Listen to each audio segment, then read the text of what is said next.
about Sam in the upcoming Scream 7. She is the new final girl. She is the new focus, the main character. And in Scream 6, we saw her once again kind of struggle with her demons, right? She talks about, I liked it. I loved the feeling of killing, right? She's freaking out her therapist while she's relaying herself. And then at the end of the film, you kind of see her kind of come full circle a bit, right? And you have that sort of symbolism that you can take a multitude of ways, right? There's two ways you could approach that. One is that, she chose her sister. She's willing to let go and allow her sister to live her life, but, not give in as far as Sam goes, not give in to her impulses, give in to the killing, I'm sure that if another Ghostface attack pops up, she's ready to go and she's willing to kill, and you saw that aggression take place in Scream 6. The other way that you could look at it is that she embraced her killer and left the mask at the crime scene, not as her moment of like, all right, I'm done, the past is the past,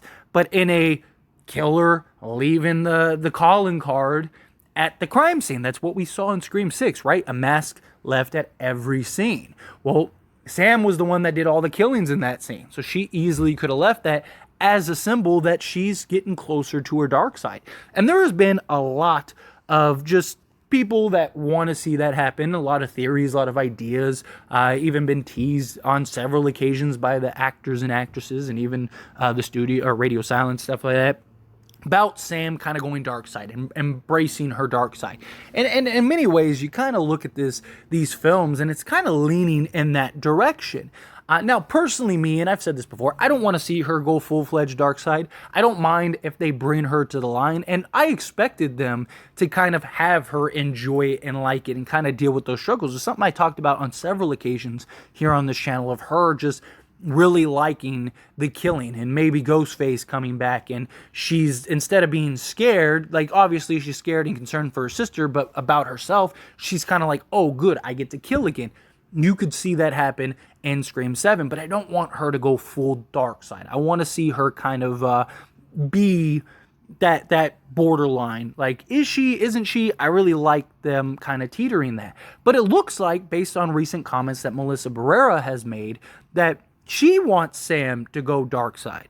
So here's what Melissa Berrara said about Ghostface, Sam being Ghostface in Scream 7. She said, I would love that.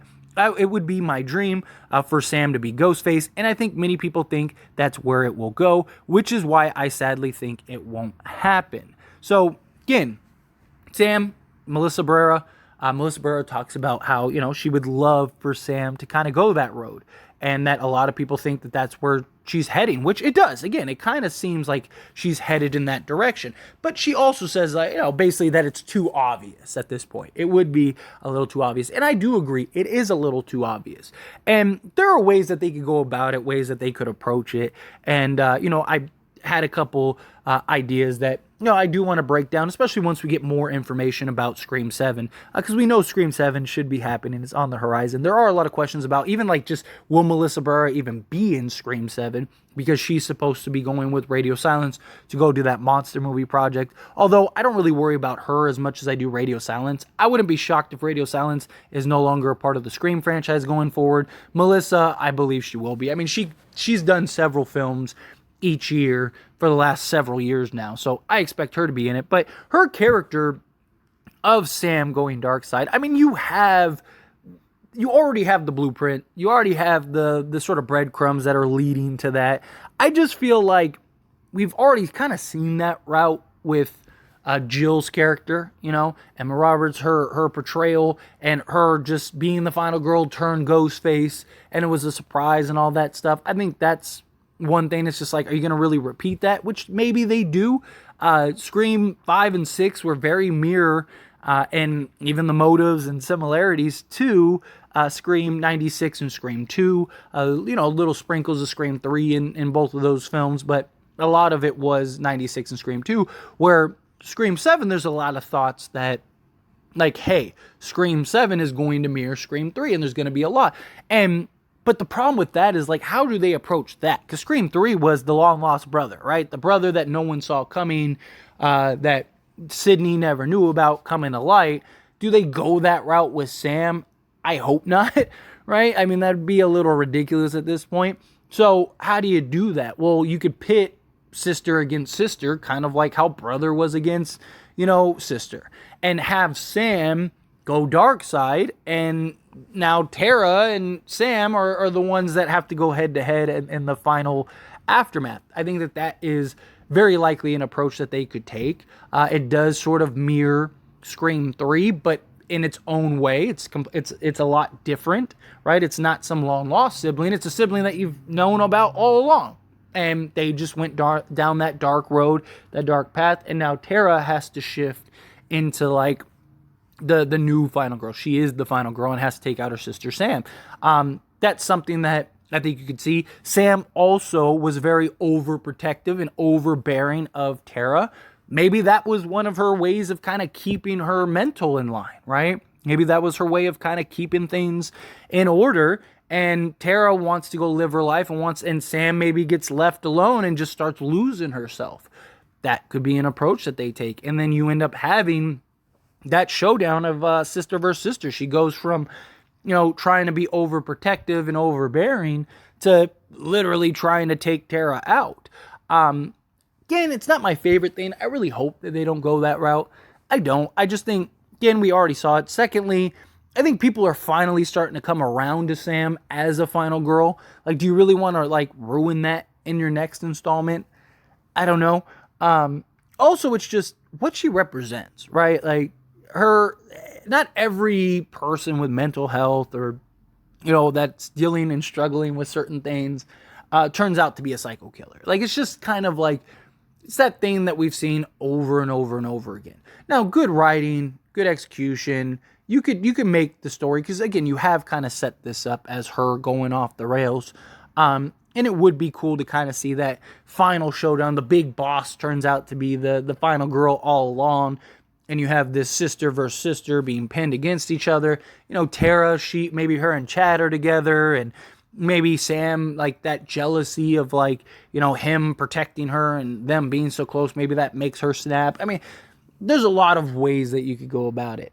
And could at the end, would it be cool to kind of see Sam don the Ghostface costume, which we saw in Scream 6, and them kind of getting put head to head at the end, and you got Tara like in disbelief and shock that her sister has gone dark side. That would be cool. It'd be a moment. I just don't think it's the best moment. I don't think it's the best direction to go. It does make sense if you are going to go the Scream 3 route and have like a sibling rivalry, a sibling showdown at the end. I think the best way to do that is to just make Sam go dark side, because if she goes dark side, well, then there you go. Now you have the sibling showdown just like you did in Scream 3. I don't know. I'm not huge on the idea. Personally, I hope it doesn't happen.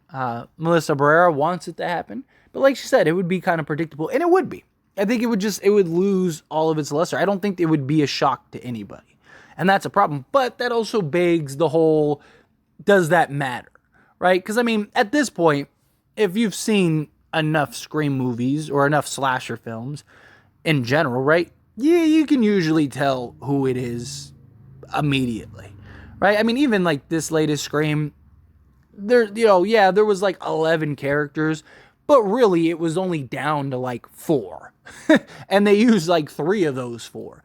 Because you knew that the core 4 weren't going to be a part of it. You knew Kirby, you knew Gale weren't going to be a part of it. So there's 6 characters right there that you knew without a doubt weren't going to be a part of it. So it really just kind of boiled down to like Ethan, Quinn, Dermot Mulroney, and Josh Segura. That was basically it. And then you had, Christopher Stone, who is like, well, he's the therapist. He's either just going to be like a one-off or not. There was an argument for Annika, but based on what we saw with the trailer, it didn't look like she was involved. So by the time you watch the trailers, you're like, okay, it's one of like 4 people. And so if they're going to do 3 of them, it's got to be 3 of these 4. And so the mystery element, I don't think is as big as it once was. So is that something that would ruin Scream 7 if Sam became a killer? I don't think so. I think execution delivery is about it, and I think there would be some people that are surprised about it, just like with anything. Like there are generally people that were probably shocked about Quinn and Ethan and Dermot Mulroney. But Anyway, as always, this is a discussion, so I pass the question on you. Let me know your thoughts and opinions down in the comments below. What do you think? Do you think, yeah, make Sam go dark side? Do you want to see it? Do you think, nah, let's not go that route. Let's not make that happen. However you feel, whatever your thoughts are. I'd love to hear it. Let me know down in the comment section below. That being said, if you haven't liked this video, hit that like button. Helps me out a lot. Lets me know you enjoy these types of videos, and I truly appreciate it. If you're not subscribed to the channel, what are you doing? Hit that subscribe button, follow by the bell notification, stay up to date with all things Scream, join this wonderful community, and all of our discussions. See you all in the next one. Thank you.